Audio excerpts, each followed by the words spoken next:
ഡൽഹി നിയമസഭാ തിരഞ്ഞെടുപ്പിൽ കൃത്രിമം കാണിക്കാൻ ബി.ജെ.പി ശ്രമിക്കുന്നതായി Aam Aadmi party convener Arvind Kejriwal. Operation lotus എന്ന് പേരിട്ടിരിക്കുന്ന രഹസ്യ ഓപ്പറേഷന്റെ ഭാഗമായി ബി.ജെ.പി വോട്ടർ പട്ടികയിൽ കൃത്രിമം കാണിക്കുകയാണെന്ന് അദ്ദേഹം ആരോപിച്ചു. ഡിസംബർ 15 മുതൽ ബി.ജെ.പി ഇതിനുള്ള നീക്കങ്ങൾ ആരംഭിച്ചതായും അദ്ദേഹം എടുത്തു പറയുന്നുണ്ട്. ഡൽഹിയിലെ പരാജയം ബി.ജെ.പി അംഗീകരിച്ചു കഴിഞ്ഞു. അവർക്ക് മുഖ്യമന്ത്രി മുഖമോ കാഴ്ചപ്പാടോ വിശ്വാസയോഗ്യമായ സ്ഥാനാർത്ഥികളോ ഇല്ല. എന്ത് വില കൊടുത്തും തിരഞ്ഞെടുപ്പിൽ വിജയിക്കാൻ വോട്ടർ പട്ടികയിൽ കൃത്രിമം കാണിക്കുന്നത് പോലുള്ള കുതന്ത്രങ്ങളാണ് അവർ അവലംബിക്കുന്നത്. നിയമസഭാ തിരഞ്ഞെടുപ്പിനെ സ്വാധീനിക്കാൻ വേണ്ടിയാണ് ഈ ഓപ്പറേഷൻ രൂപകൽപ്പന ചെയ്തിരിക്കുന്നതെന്ന് കെജ്രിവാൾ ആരോപിച്ചു. തന്റെ മണ്ഡലമായ ന്യൂഡൽഹിയിൽ ബി.ജെ.പിയുടെ ഓപ്പറേഷൻ ലോട്ടസ് ഡിസംബർ 15 മുതൽ നടക്കുന്നുണ്ട്. ഈ 15 ദിവസത്തിനുള്ളിൽ 5000 വോട്ടുകൾ ഇല്ലാതാക്കാനും 7500 വോട്ടുകൾ ചേർക്കാനും അവർ അപേക്ഷ നൽകി. എന്തുകൊണ്ട്?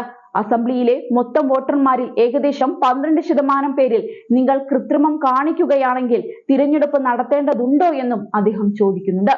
ഒരു നിയോജക മണ്ഡലത്തിൽ മാത്രം 11,000 വോട്ടർമാരെ ഇല്ലാതാക്കാൻ ബി.ജെ.പി അപേക്ഷ നൽകിയെങ്കിലും പിന്നീട് മുഖ്യ തിരഞ്ഞെടുപ്പ് കമ്മീഷണർ ഇടപെട്ട് അത് നിർത്തിവെച്ചതായും അദ്ദേഹം പറഞ്ഞു. ഓഗസ്റ്റ് 20-നും ഒക്ടോബർ 20-നും ഇടയിൽ നടത്തിയ സംഗ്രഹ പുനരവലോകനത്തെ തുടർന്ന് ഒക്ടോബർ 29-ന് പുറത്തിറക്കിയ വോട്ടർ പട്ടികയിൽ മണ്ഡലത്തിലെ ആകെ വോട്ടർമാരുടെ എണ്ണം 1,06,873 രേഖപ്പെടുത്തിയതായി കെജ്രിവാൾ ചൂണ്ടിക്കാട്ടി. ഇത്തരത്തിലുള്ള കൃത്രിമം ജനാധിപത്യത്തെ തുരങ്കം വെക്കുന്നു. ഇത്തരം ദുഷ്പ്രവൃത്തികൾ തടയുന്നതിന് കർശനമായ നിരീക്ഷണം തുടരണമെന്നും തിരഞ്ഞെടുപ്പ് കമ്മീഷനോട് അഭ്യർത്ഥിക്കുന്നുവെന്നാണ് അദ്ദേഹം പറഞ്ഞത്. ന്യൂഡൽഹി നിയമസഭാ മണ്ഡലത്തിൽ വോട്ടർ ചേർക്കൽ ഇല്ലാതാക്കൽ അപേക്ഷകളിൽ അസാധാരണമായ വർധനവ് ഉണ്ടായതായി ആരോപിച്ച് കെജ്രിവാൾ ജില്ലാ ഇലക്ടറൽ ഓഫീസർക്ക് കത്തെഴുതിയിട്ടുണ്ട്. അതേസമയം ആരോപണങ്ങളോട് പ്രതികരിക്കാൻ ബി.ജെ.പി ഇതുവരെ തയ്യാറായിട്ടില്ല. നേരത്തെ ന്യൂഡൽഹി നിയോജക മണ്ഡലത്തിൽ ബി.ജെ.പി നേതാക്കൾ വോട്ടർമാർക്ക് കൈക്കൂലി നൽകിയെന്ന ആരോപണവുമായി ഡൽഹി മുഖ്യമന്ത്രി അതിഷി രംഗത്ത് വന്നിരുന്നു. ഇതിനു പിന്നാലെയാണ് കെജ്രിവാളിന്റെ ഈ ആരോപണം. ബി.ജെ.പി മുൻ എം.പി പർവേഷ് സാഹിബ് സിംഗ് വർമ്മ വോട്ടർമാരെ സ്വാധീനിക്കുന്നതിനായി പണം വിതരണം ചെയ്യുന്നതിനിടെ പിടിക്കപ്പെട്ടുവെന്ന് അതിഷി ആരോപിച്ചു. കൈക്കൂലി ആരോപണങ്ങൾക്കു പിന്നാലെ പർവേഷിനെതിരെ ന്യൂഡൽഹിയിലെ ബരംഭംഗ പോലീസ് സ്റ്റേഷനിൽ ക്രിമിനൽ പരാതി നൽകിയിട്ടുണ്ട്.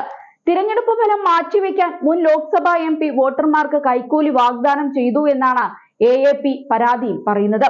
അതേസമയം കഴിഞ്ഞ ദിവസം ഡൽഹി തിരഞ്ഞെടുപ്പിന് മുന്നോടിയായി സ്ത്രീകൾക്കും പ്രായമായവർക്കും വേണ്ടിയുള്ള എ.എ.പിയുടെ പദ്ധതികൾ നിർത്തലാക്കാനാണ് ബി.ജെ.പിയും കോൺഗ്രസും ശ്രമിക്കുന്നതെന്നാണ് കെജ്രിവാൾ വാർത്താ സമ്മേളനത്തിൽ ആരോപിച്ചത്. ഡൽഹിയിൽ കോൺഗ്രസും ബി.ജെ.പിയും ഒരുമിച്ച് നിന്നുകൊണ്ട് എ.എ.പിയെ നേരിടുകയാണെന്നും കെജ്രിവാൾ ആരോപിച്ചിരുന്നു. ഇതാദ്യമായാണ് നിയമസഭാ തിരഞ്ഞെടുപ്പിന് മുന്നോടിയായി ദേശീയ തലത്തിലെ സഖ്യകക്ഷിയായ കോൺഗ്രസിനെ ബി.ജെ.പിക്കൊപ്പം ചേർത്ത് കെജ്രിവാൾ വിമർശനം നടത്തുന്നത്. അതേസമയം ബി.ജെ.പി അവരുടെ എല്ലാ കള്ളങ്ങളും തടയാനാണ് തിരഞ്ഞെടുപ്പിൽ മത്സരിക്കുന്നതെന്നും അവർ ജയിച്ചാൽ എല്ലാവരും ഡൽഹി വിടേണ്ടി വരുമെന്നുമാണ് കെജ്രിവാൾ ആരോപിക്കുന്നത്.